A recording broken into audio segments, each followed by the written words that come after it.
叶晨也没想到丈母娘马兰在监狱里还能给自己起一个如此武侠风的绰号——贝德福特山鬼见愁。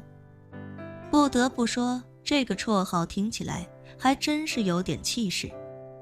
不过叶晨倒也不觉得很惊讶，这就是丈母娘马兰一贯的行事风格。说他狗仗人势有点不合适，但说他仗势欺人，那肯定是不冤枉他的。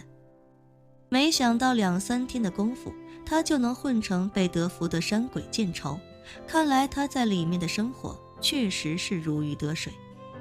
于是叶晨便道：行吧，随他去吧，只要他高兴就好，等我在纽约的事情忙完，到时候不管他是贝德福德山鬼见愁还是贝德福德山猪见风，都得从里面出来了。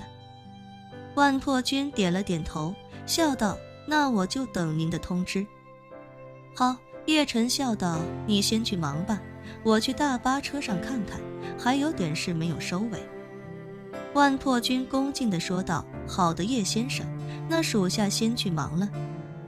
万破军走后，叶晨登上了已经准备发车的大巴。他挨个与那些获救的人握手，但是在握手的同时，将细微灵气渡入到对方体内。不过所有人对这一切都一无所知。叶晨最后一个握手的便是那个送他凤骨藤的老奶奶。他与老奶奶握着手，非常认真地说道：老人家，我的手下会安排您和您的儿子先回国，您在生活上的难题他们会帮您解决，到时候他们会记下您的地址，等我回国之后也会亲自登门拜访。老太太有些激动，也有些惶恐地说道：叶先生，这怎么使得呢？您是我们的救命恩人，说拜访也得是我们去拜访您啊。车里其他人也纷纷点头：是啊，叶先生，应该是我们这些人一起去拜访您才是。叶晨微微笑道：诸位的好意我心领了，现在时间也不早了，接下来还有几百公里的路程要走，诸位还是先好好休息休息吧。叶晨话刚说完，除了老太太之外，其他人似乎都打起了哈欠，紧接着便一个个倒头睡去。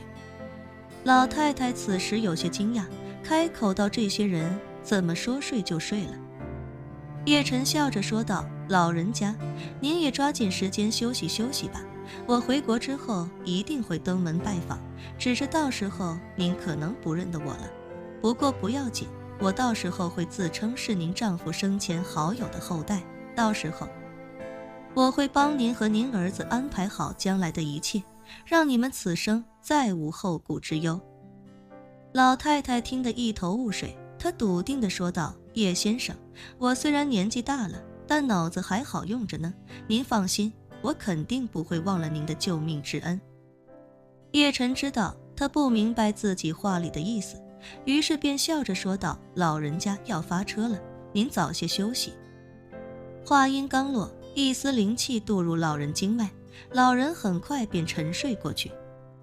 叶晨这时走下大巴车，对等候在此的苏若离说道：走吧，若离，咱们回纽约。夜幕之中，叶晨乘坐一辆改造后的防弹凯迪拉克驶入了墨西哥恩森奈达机场。车上除了万破军安排的司机之外，只有叶晨与苏若离两人。此时此刻，叶家那架协和式客机正在跑到尽头处等候。纤细的机身，科幻的造型，让这架飞机看起来宛若幽灵。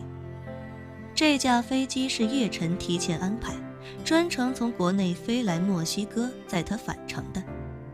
无论民航还是私人飞机，周转效率都太慢了，使用这架飞机能把飞行时长整体缩减一半。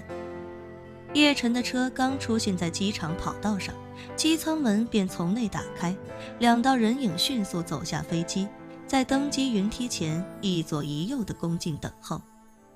这两人便是叶晨在金陵的左膀右臂金陵白金汉宫的负责人陈泽楷，以及金陵地下世界的话事人洪五爷。两人都是应叶晨的要求，专程从国内搭乘这架飞机赶过来的。不过他们两个此时还不知道，叶晨为什么要千里迢迢把他们叫来墨西哥。洪武眼看叶晨乘坐的车在不断靠近，忍不住低声问陈泽楷：“陈总，您说叶大师这次叫咱们来墨西哥是要做什么啊？”我哪知道，陈泽楷耸了耸肩膀，道：“我只是听少爷吩咐，让我上这架飞机跟你一起过来。至于少爷后续是什么安排，我也不清楚。”洪武咂嘴道：“啧，我看这个架势，叶大师好像是打算要连夜飞走啊，我还以为是让咱们来墨西哥办点什么事儿呢。”还说着顺便去吃一吃墨西哥的套，我还挺喜欢吃那个玩意儿。只是国内的好像都不太正宗，美食这种东西还是得到发源地去吃，才能体会到真正的原汁原味。陈泽楷笑道：“吃套不着急，等忙完了少爷安排的事情，我来安排。”说着，陈泽楷提醒道：“不过你在墨西哥这种地方可一定要小心，小心再小心。这里不是国内，更不是金陵，在这种地方，路边一个10几岁的小孩子兜里都揣着真家伙，只要一言不合，拔枪就射。”操！洪武缩了缩脖子，摆手道：“那他妈还是算球吧，我洪武武在金陵好歹也是有头有脸的人物，要是在墨西哥被一个小孩一枪干死了，那他妈的简直丢人丢大了。”陈泽楷笑道：“怎么的，不吃套了？”洪武撇嘴道：“套这东西不就是玉米饼卷财吗？哪儿吃都一样。我回国吃改良的鱼香肉丝套去。”两人说话间，叶晨乘坐的凯迪拉克轿车已经开到了跟前。陈泽楷连忙上前打开车门，恭敬地说道：“少爷好。”说话间，他见车里还有苏若离，连忙又道：“苏小姐也在呀。”说着还不忘冲洪武使了个眼色。